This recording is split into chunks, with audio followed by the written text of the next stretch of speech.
안녕하세요. 나라TV의 나라입니다. 오늘은 정말 한국말을 잘하는 외국인 분을 모셔봤는데요. 이분은 북한에 대해 공부하시고 관심이 많으신 분입니다. 바로 모셔보겠습니다. 자기소개 부탁드려요. 안녕하세요. 2년 전 북한 평양에 다녀왔었던 제임스라고 합니다. 저는 평소 한국을 정말 좋아하는 사람으로서 남-북 관계에 대해서도 정말 많이 공부를 하고 있는데요. 그런 제가 북한을 안 가볼 수 없겠더라고요. 저한테는 너무 미지의 세계라 늘 궁금했었습니다. 지금도 생생하게 기억이 납니다. 어느 나라에서도 느껴보지 못한 그 이질감을요. 우선 북한은 관광객들을 위한 평양 안내가 있습니다. 그게 기본 절차이지요. 마음대로 돌아다니는 건 좀 힘듭니다. 그것부터가 좀 쎄했죠. 내 돈 주고 온 여행인데 자유가 없으니까요. 관광지도를 도와주는 안내원 선생님이 계시는데 묘양산이라고 갑자기 산으로 이동하는 겁니다. 저희가 북한까지 와서 산을 가는 게 좀 아이러니했는데 가야 한다 하니 우선 갔죠. 그런데 산에 들어가자마자 요란한 노랫소리와 함께 갑자기 춤을 추는 북한 주민들이 있는 겁니다. 전 이게 뭐지 싶었어요. 그래서 가까이 가도 되나 하고 고민하고 있을 때 옆에 계시던 안내원이 흔쾌히 가서 자유롭게 추시라요 라고 하셨었어요. 그래서 저도 마음 놓고 신나게 춤을 같이 췄었어요. 근데 춤을 추다 보니 촉이 딱 발동하더라고요. 이상하게 춤추는 사람들 주변에 큰 카메라나 북한에서 귀한 손전화라고 하죠. 휴대전화를 들고 영상을 찍는 겁니다.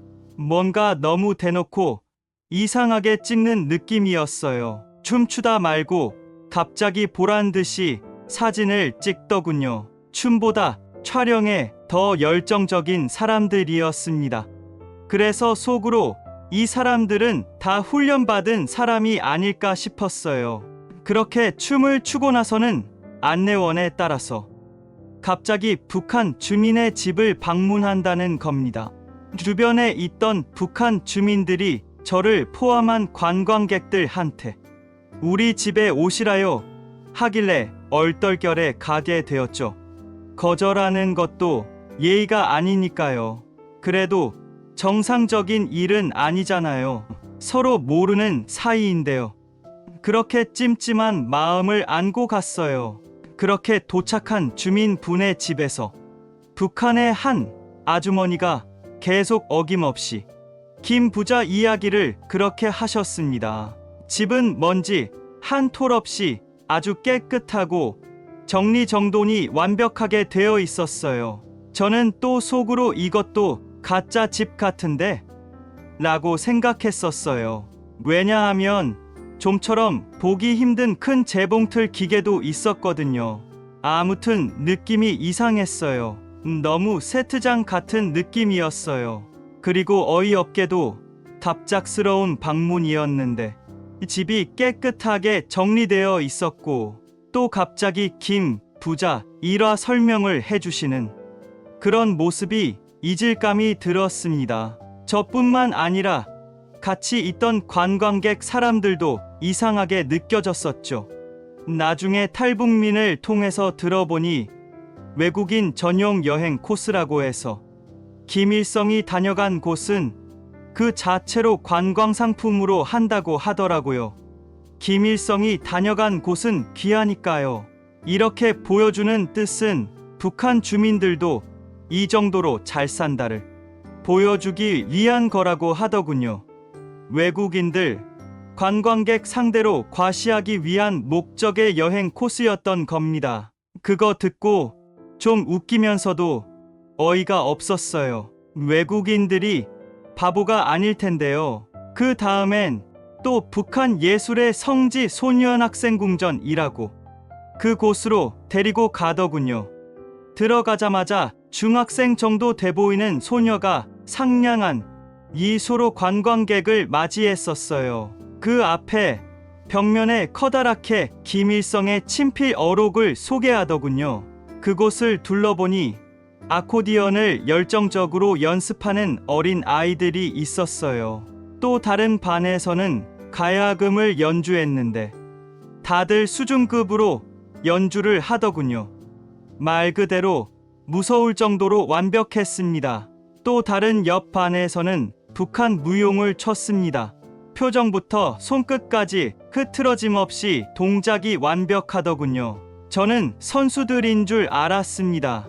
근데 그냥 일반 학생들이라고 하더군요. 그 다음에는 이 학생들의 소년학생궁전에 공연이 있다며 또 엄청나게 큰 강당 같은 공연장으로 데려가더군요.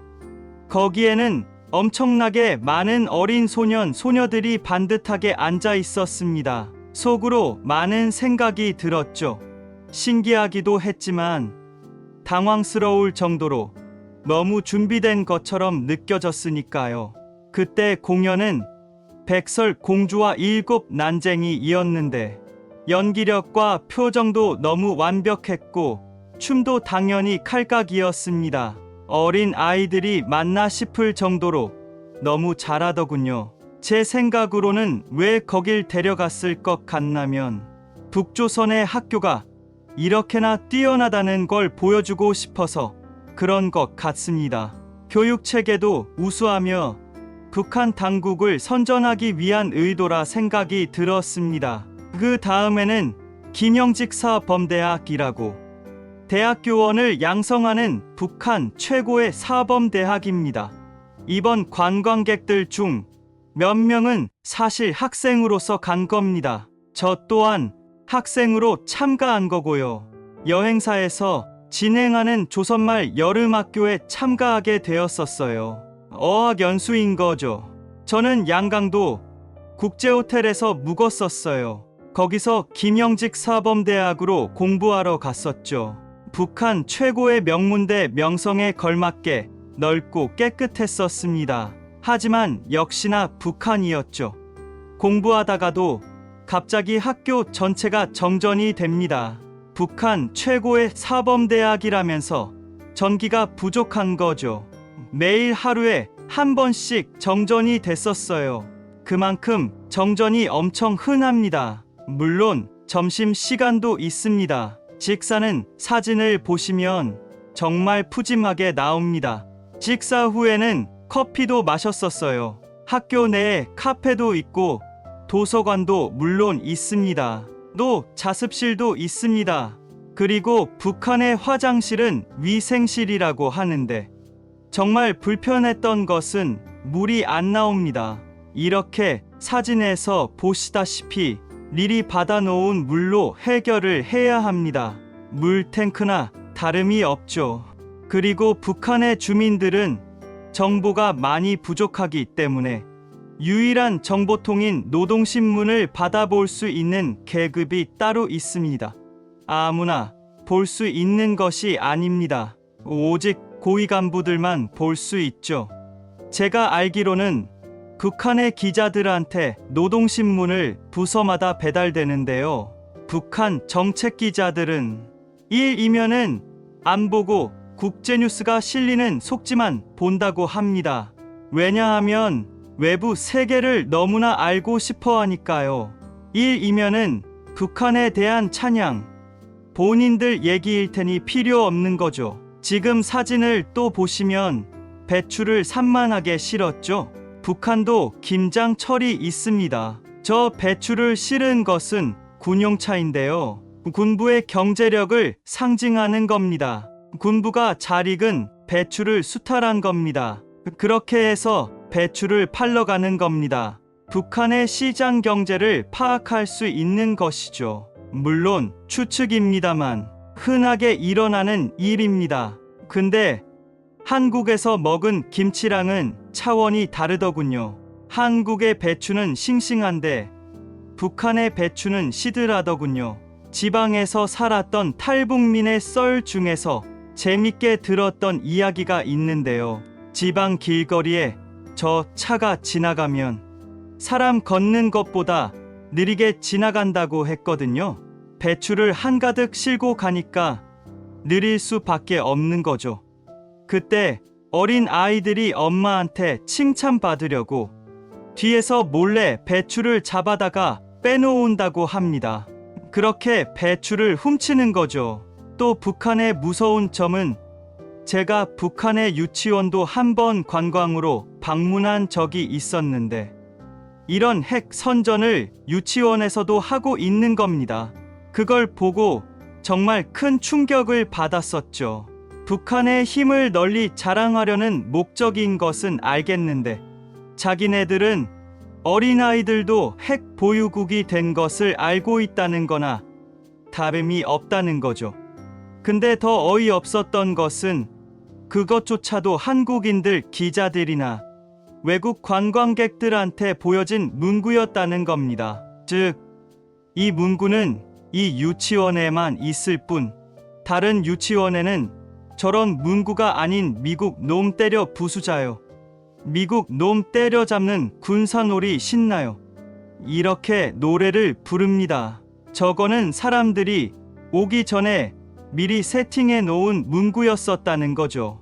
이 사실도 비교적 최근에 알았습니다. 그리고 백두산도 가봤었는데 백두산 한 번 가는데 약 14일 정도 소요가 됩니다. 2주 만에 정복하는 북한의 백두산 코스입니다. 밑에서 꼭대기까지 가는 거죠. 해산역에서 답사생 또는 관광객들을 만나고 다음 날부터 답사를 시작합니다. 보천, 삼지연, 백두산 천지까지 올라갑니다. 왕복으로 걸어오는 노정이 11일에서 14일 정도 걸리죠. 근데 외국인 관광객들 중에 돈이 좀 있으면 차를 이용하기 때문에 답사 기간을 단축할 수 있습니다. 거기에 가면 보천보전 투습리 기념탑, 삼지연 연못, 백두산 천지, 김정일 미령 고향집을 탐방합니다. 그리고 가는 길 중간 곳곳에 구호나무와 김일성이 쉬어간 곳 등 김부자의 유적지가 있습니다. 그런 것도 안내원이 다 설명해 줍니다. 제가 평양에서 직접 보고 느꼈던 것은 아주 작은 행동 하나도 북한 가이드의 허락을 받아야 합니다. 북한 유치원을 가면 34살 되어 보이는 아이들이 관광객들 상대로 춤을 춰줍니다. 유치원 입구 간판에는 친애하는 김정은 장군님 고맙습니다 라고 적혀 있습니다. 그렇게 김정은 찬양 노래에 맞춰 율동을 합니다. 좀 길게 했죠. 왜냐 하면 어린아이들의 느낌이 전혀 없었거든요. 순수해 보이지 않았습니다. 또 신기하게도 북한 거리는 신기할 정도로 쓰레기 하나 없이 깨끗했으며 엄청나게 큰 선전 포스터도 붙여져 있고요. 재밌었던 것은 길마다 지도자의 생각으로 가득 찬 주민들에게 그의 생각을 전해주기 위한 컬러로 된 종이가 붙어 있습니다. 그게 제일 신기했어요. 놀이공원도 가봤는데 롤러코스터만 탈 수 있었어요. 좀 많이 이상했죠. 그리고 틈만 나면 낮에 북한 주민들은 노래를 그렇게 틀어놓고 자기들끼리 춤을 춥니다. 지겨울 정도로 추더군요. 결론만 말하자면 마음대로 로션 살 자유도 없는 나라가 북한입니다. 김 부자 동상 앞에서는 모자도 착용 금지합니다. 그리고 한동안은 북한 여자들한테 자전거 이용 금지가 내려졌었거든요. 북한 정치인 오국열의 외동딸 오혜영이라고 있거든요.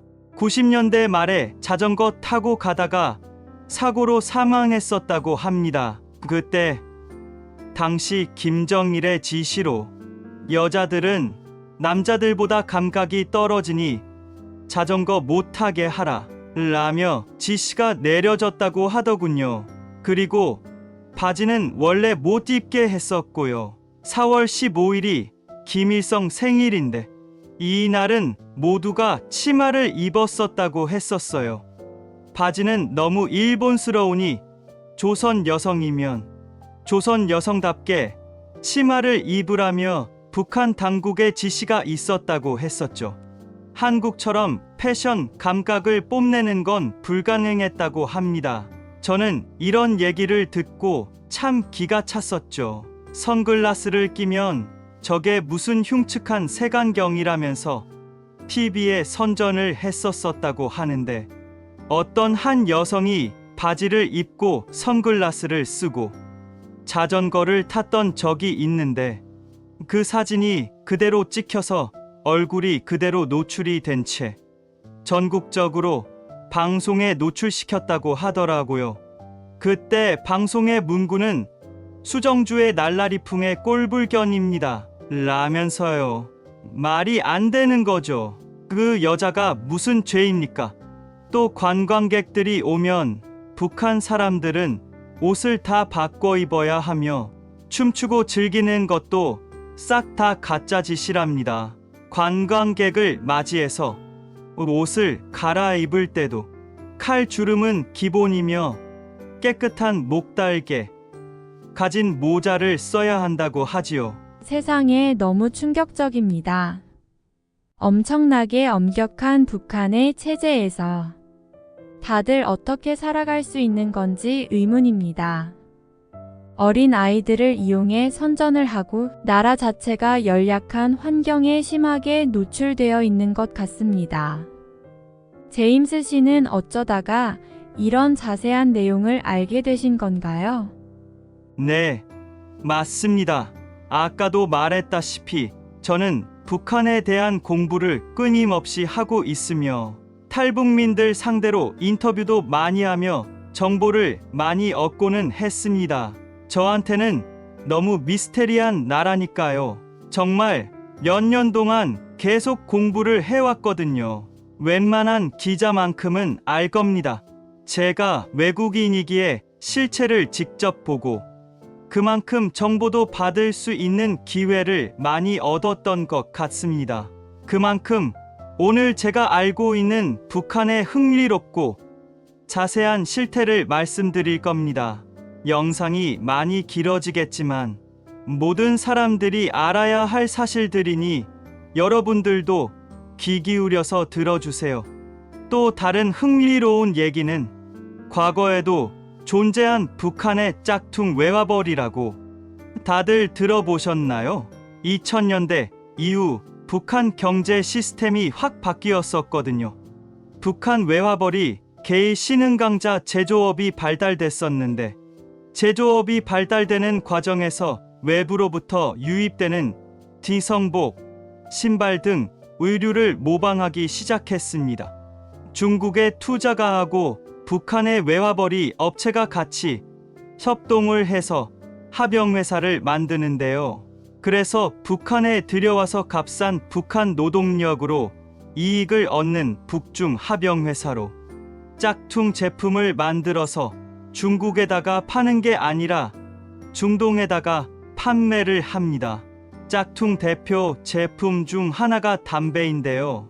고양이 담배라고 되게 유명하거든요. 없어진 지는 오래됐지만 이것 말고도 크라운, 몬타나, 오오, 말보로, 던릴 이런 모든 담배도 짝퉁으로 만듭니다.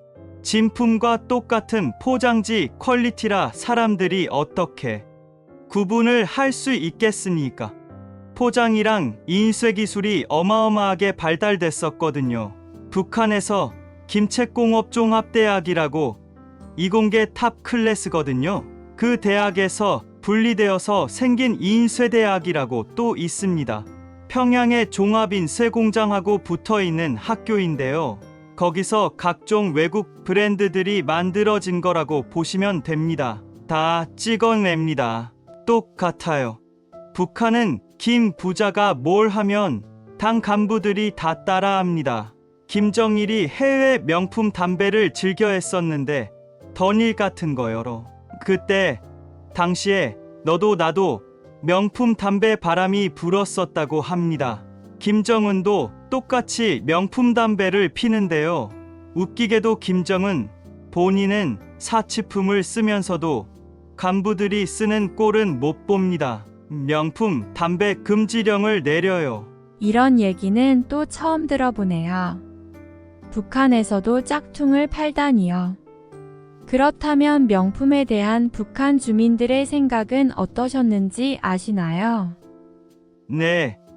북한 주민들은 명품에 대한 개념 자체가 없습니다. 북한 제품이 아닌 외국 글씨가 적힌 제품을 선호하기는 합니다. 왜냐하면 어쨌든 북한 제품보다는 품질이 좋아 보이니까요.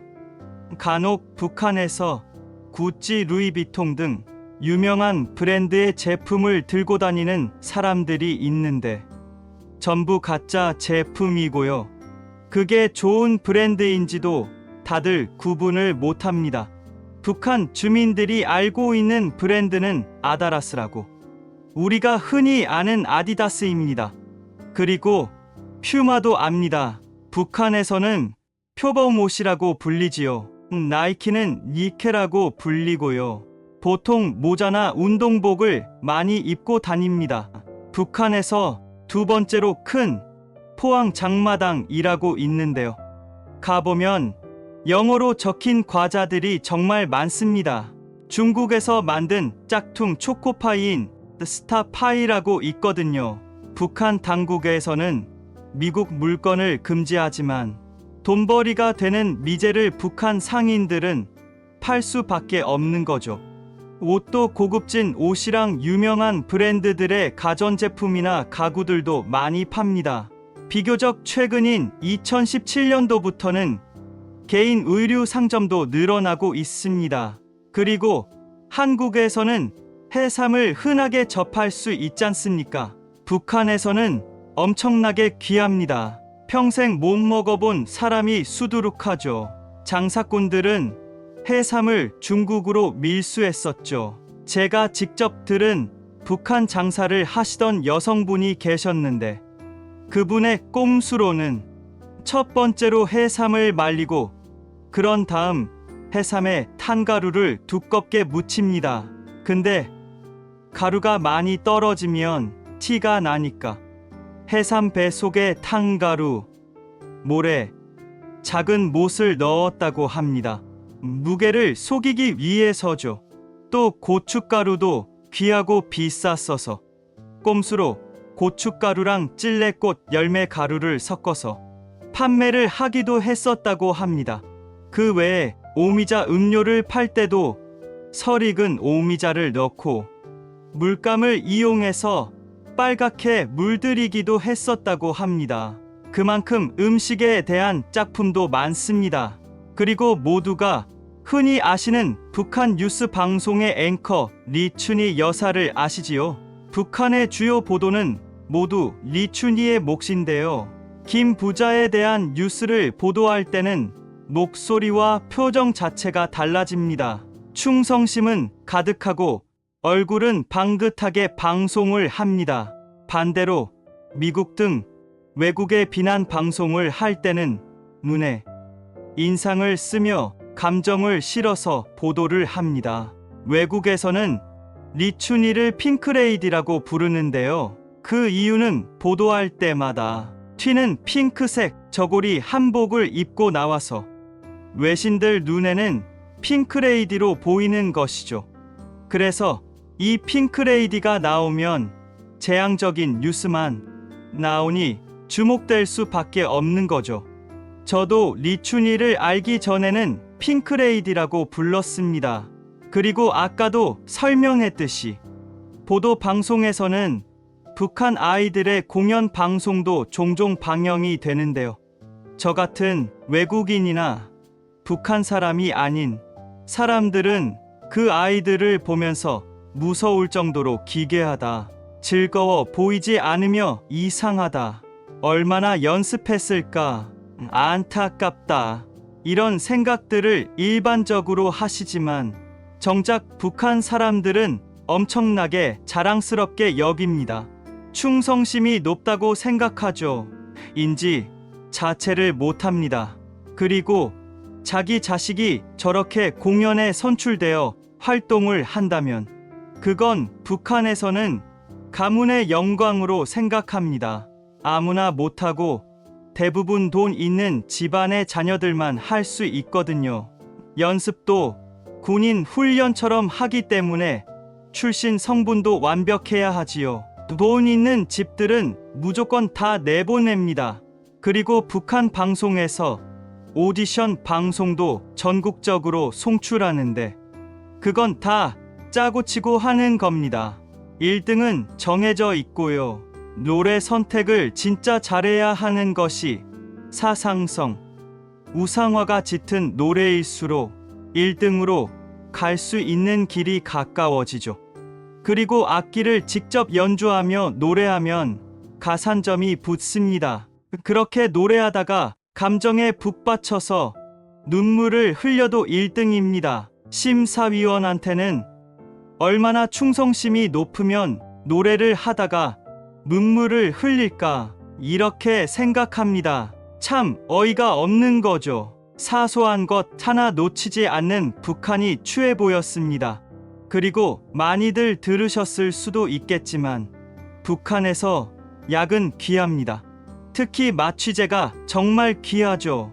군의소 간호사로 근무했었던 탈북민에게 들었었는데 정말 너무 충격적이었습니다. 신입 간호사 필수 관문인 맹장 떼기라고 있는데요. 항상 전시 태세의 군의소다 보니까 전시 대비 간호사가 맹장에 걸리면 안 되니까 강제로 맹장을 뗍니다. 심지어 마취 없이 다 제거합니다. 더 심각한 것은 군의대학을 막 졸업한 새내기 의사가 수술을 다 진행합니다. 말이 안 되는 거죠. 맹장이 간단한 수술이라지만 마취 없이 수술이 말이나 됩니까? 너무 끔찍하더군요. 예를 들어 팔이 하나 빠져서 병원을 가면 줄이 엄청 긴데 앞에 간호사한테 한국 돈으로 10,000원 정도 하는 돈을 찔러주면 새치기가 가능합니다. 이것도 웃긴데 붕대를 감아야 하는데 병원에 붕대가 없대요. 그래서 20,000원 더 주면 어디선가 붕대가 나타납니다. 북한 당국에서는 붕대를 지원해 줍니다. 근데 그걸 외과 의사들이 안 써요. 왜냐하면 아는 사람들한테 팔거나 따로 빼돌려 장마당에 팔아버립니다. 그럼 북한 주민들은 장마당에서 붕대를 사고는 하지요. 참 이상한 시스템 아닙니까? 북한도 한국처럼 진료 후 처방전을 내려줍니다. 하지만 약이 없어서 환자들을 산으로 보내는 처방전을 써줍니다. 산에 있는 도라지 같은 약초로 처방을 주는 겁니다. 가서 몇 그램 정도 캐서 아침, 점심, 저녁에 해 먹어라. 이런 식이라는 거죠. 말하면서도 어이가 없습니다. 제가 아는 탈북민 친구는 자기네 고모가 산부인과 의사셨는데 북한 당국에서 지급되는 마취약이 있거든요. 의사는 그걸 몰래 챙기고 쌍꺼풀 수술할 때 사용합니다. 쌍꺼풀 수술이 돈이 되니까요. 또 북한은 역사를 마음대로 조작한다는 걸 느낀 부분이 북한 학생들의 교과서를 본 적이 있었는데 중학교 역사 교과서에 세종대왕이 있거든요. 그 교과서에는 훈민정음을 만든 사람이 세종대왕이라고 하지 않습니다. 한국에서는 세종대왕이 훈민정음을 창제하였다라고 배우잖아요. 근데 그 역사책에서는 세종왕 시기에 훈민정음이 창제되었다. 이렇게 적혀 있더랍니다. 저를 포함한 다른 사람들의 추측으로는 북한에서는 왕에게 힘을 주지 않는 느낌이 들었습니다. 인민들이 함께 만든 민족문화유산을 훈민정음으로 표현하더라고요. 김 부자보다 존경받는 인물은 금기시 되는 거죠. 제가 진짜 유치하고 비열하다고 느낀 게 책을 봤을 때 세종대왕은 작은 글씨였는데 앞쪽에 제일 큰 제목이 있는 위치에 김일성 교시를 적어 놓은 겁니다. 세종대왕의 설명보다 김일성의 교시는 2배나 차이가 났어요. 밑에 내용을 보면 뻔하고 정보 없는 교시 내용이거든요. 이게 과연 역사책인가 싶었습니다. 한국사를 배워본 사람으로서 한국의 역사책과는 너무 다르더군요. 훈민정음을 만든 사람은 세종대왕이 아니라 대중이다. 이걸 자꾸 강조하는 이유는 북한은 조선시대 역사를 엄청나게 비난합니다. 그렇기에 북한에서 한글날은 공휴일로도 치지 않습니다. 비슷한 날은 있지만 공휴일은 아닙니다. 그냥 이런 날이 있다 정도죠. 1월 15일 조선글날 이렇게 표기되어 있습니다. 많은 사람들이 추측하기로는 1월 15일을 양력으로 계산했을 때 훈민정음 창제일로 추정됩니다. 정말 충격적이네요. 북한이 아무리 덮을수록 모두가 알기 마련일 텐데요. 역사는 승자에 의해 다시 쓰이거나 해석하기 나름이지만 이건 너무 자의적인 역사 해석인데 이것에 대한 모순이 분명히 발생할 텐데 그런 것은 없나요? 네. 마지막으로 제일 제가 의아한 것이 뭐냐면 이순신 장군에 대한 언급도 이순신 자체로의 언급은 있었지만 전반적인 서술 구조는 많은 인민이 함께 외놈을 물리쳤다. 이렇게만 되어 있거든요. 그 페이지에도 어김없이 김정일의 교시가 크게 적혀져 있고요.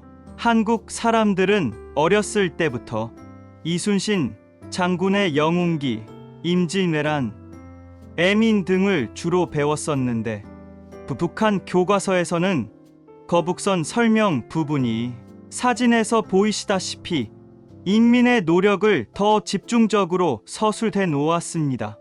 이순신 장군에 대한 존경은 절대 없었습니다.